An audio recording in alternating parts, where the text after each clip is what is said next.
হযরত আবু বকর সিদ্দিক রাদিয়াল্লাহু তাআলা আনহু পয়গম্বর নবী সাল্লাল্লাহু আলাইহি ওয়াসাল্লামকে মহব্বত করতেন। পয়গম্বর নবী সাল্লাল্লাহু আলাইহি ওয়াসাল্লাম তিনি হযরত আবু বকর সিদ্দিক রাদিয়াল্লাহু তাআলা আনহুকে অনেকদিন আগে বলেছেন, আবু বকর আমাদের কিন্তু হিজরত করা লাগতে পারে। বন্ধু হযরত আবু বকর সিদ্দিক রাদিয়াল্লাহু তাআলা আনহু যেদিন থেকে পয়গম্বর নবী সাল্লাল্লাহু আলাইহি ওয়াসাল্লামের কথা তিনি শুনেছেন হিজরত করতে হবে, সেদিন থেকে কেমন করে তিনি বিছানায় পিঠ লাগায় আল্লাহু আকবার সব সময় দরজায় দাঁড়িয়ে থাকে।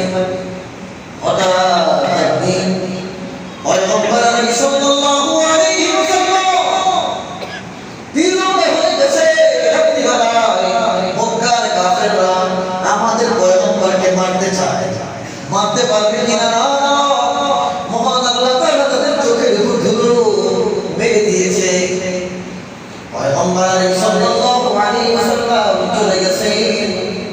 সেই সিদ্দিক আকবর রাদিয়াল্লাহু তাআলা দরজার সামনে হাত দিয়েছে। সিদ্দিক আকবর দরজা আস্তে করে খুলে দিয়েছে। সুবহানাল্লাহ বলতে চায় এমন ভালোবাসা, এমন মহব্বত পয়গম্বর সাল্লাল্লাহু আলাইহি ওয়াসাল্লামের প্রতি। কি ব্যাপার, আপনি কি ঘুমান নাই? হযরত আবু বকর সিদ্দিক রাদিয়াল্লাহু তাআলা আনহু বলেন, ওগো আমার প্রিয় নবী শুনেন, আপনি ডাক দিলে আমি বিছানায় শুয়ে থাকবো। আপনার ডাক দেওয়া দেরি, আপনার ডাক দিতে দেরি হতে পারে, কিন্তু আপনার ডাকে সাড়া দিতে আমার দেরি হতে পারে না।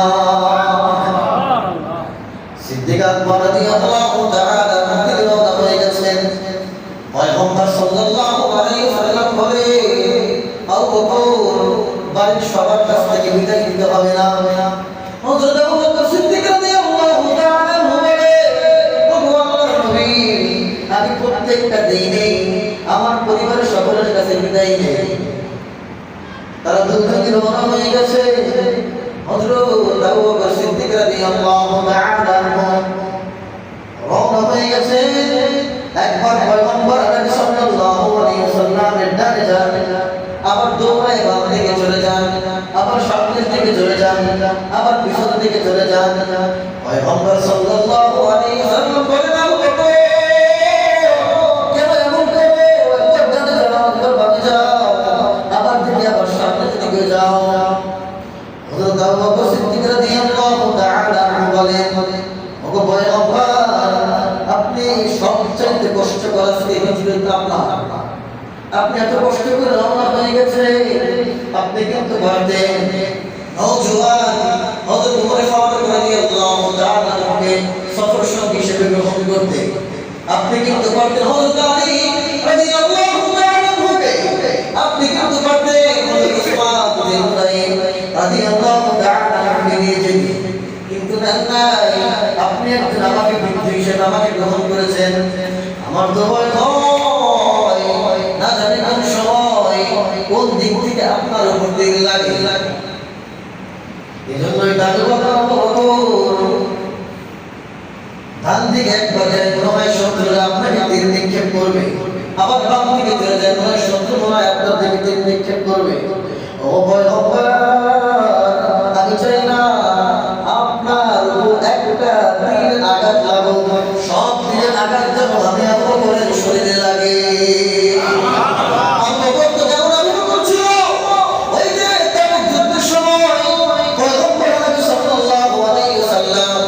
সমস্ত সাহাবায়ে বললেন, ও সাহাবায়ে কেরাম, যুদ্ধের জামানা বেজে পড়েছে, কোন সরঞ্জাম নাই, কে কি পারো যুদ্ধের জন্য তোমরা দান করতে থাকো।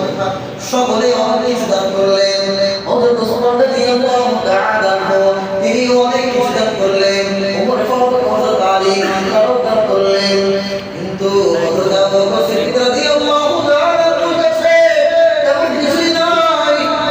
ঘরের ভিতরে চলে গেছে, ঘরটাও কেমন জানি খালি, মালা নাই, যা কিছু পেয়েছে একটা সুন্দর একটা বেঁধে পয়গম্বর নবী সাল্লাল্লাহু